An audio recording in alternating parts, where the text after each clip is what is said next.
Hi guys, my name is Dr. Ashley Peters, coming at you from Boulevard Veterinary in Logan Square. I've been with Boulevard for the past year, and today we're going to talk a little bit about separation anxiety with our dogs at home.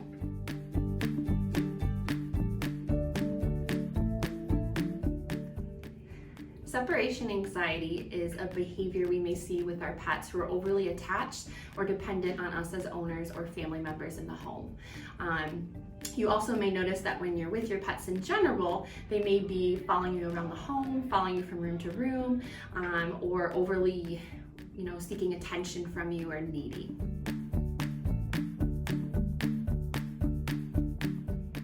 So some symptoms that your pet or your dog might be experiencing separation anxiety can be anything from panting, pacing, drooling when you're getting ready to leave the home. You may hear reports from neighbors of your dog barking or howling. You may come home to destructive behaviors in the house. They may have chewed through things or tried to escape the room you were keeping them in. They also may have had inappropriate elimination. They may have pooped or peed while you were gone. Sometimes these pets may be overly excited when you're trying to leave or even have withdrawn type behaviors.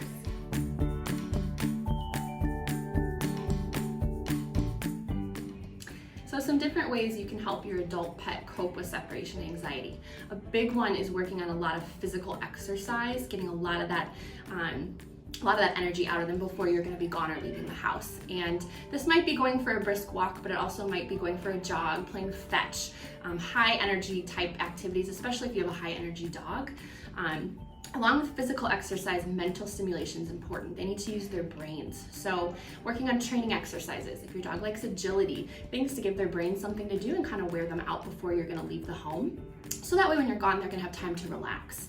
Along with that, working on basic training things at home and training your dog to be calm. If they have a special bed or pad or area where they're comfortable laying down, start to work on things such as sit and stay or place and reward them when they're calm laying down there. We want to reward these calm behaviors. If your dog gets excitable when you're starting to leave, sometimes we pick up our keys, we put on our coat, put on your shoes, and your dog probably knows you're about to leave and gets very worked up. Put your shoes on, sit down, watch TV, pick up your keys, go make dinner. Something as simple as that so that they're not always going to be stimulated by these responses. When you're leaving the home, try to save very high reward treats or toys or things that they're only going to get when you leave the house. You can try stuffing like a Kong with peanut butter and cheese and putting it in the freezer. The Kong website actually has a bunch of stuffing recipes you guys can try on there. You can try using certain toys or things they're only going to get when you leave the house. If your dog likes using their brain and they seem like they're a pretty smart dog, you could try doing meal times and like a food puzzle and do something like that when you leave the home so that it's something they're going to be very excited about when you leave. If your dog has a lot of physical activity that they need to get out, try having a dog walker come over multiple times a day, or a friend take your dog out, or have them go to doggy daycare if that's something that they can handle.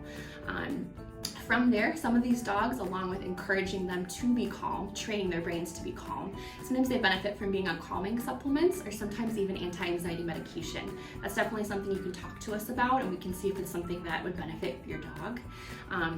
And from there, separation anxiety can be tough, and some of these dogs need a very strict kind of training guidelines to help retrain their brain, and they might need the help of a professional trainer or even a veterinary behaviorist, and that's something we can help you guys out with as well.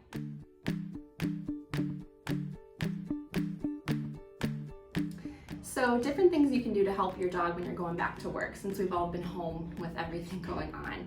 The biggest thing is routine. Our dogs and our pets really like routines, and when we stray from that is when they can get a little worked up or they notice something's going on. So kind of getting back to what your routine's going to be when you're going to work or school or whatever you're doing out there.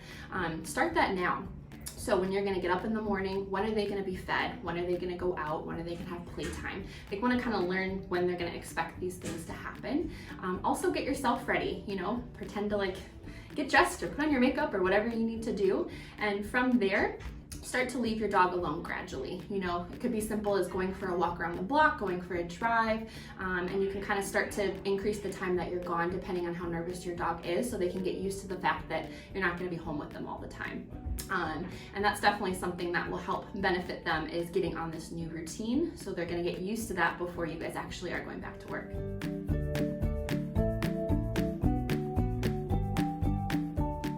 So for all of our new pet owners out there, everyone's been getting new dogs and puppies recently, which is wonderful. Especially with new dogs, again, a lot of it is getting a routine for them, something where they're gonna have something solid that they can rely on. Their feeding times, when are they gonna go out, when are they gonna expect attention, playtime. The more of a routine we can get them on, the better. And again, we don't want to be with our pets 24/7. We want them to kind of learn that they are going to have some alone time. It's also important for them to get used to people besides you. We want them to bond with you as their owner, but we also want them to learn that they can be around other people, other dogs, things in that respect as well.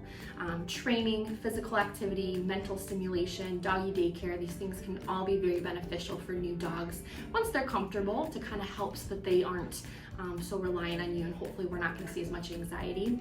Same thing goes for new puppies. If everyone getting new puppies right now, it's wonderful, we're loving seeing them, but they're all gonna be very used to you guys being home with them. So same thing is, we want them to learn they don't have to be with you 24/7, and that's okay. So create training time when they're alone, make sure you're going out to the store, going for a walk, things where the puppies aren't gonna be with you all the time. Working on training exercises with them is also important. Doing those high reward treats and things to make being in the crate or alone time a positive association. Also with our puppies, once it's safer for us to all be out and about, this is definitely an important time period to build up their confidence and their socialization, so that these different things they might hear or be experienced to in the world isn't so scary for them, and they don't develop such a severe anxiety response to being alone or meeting new things out there.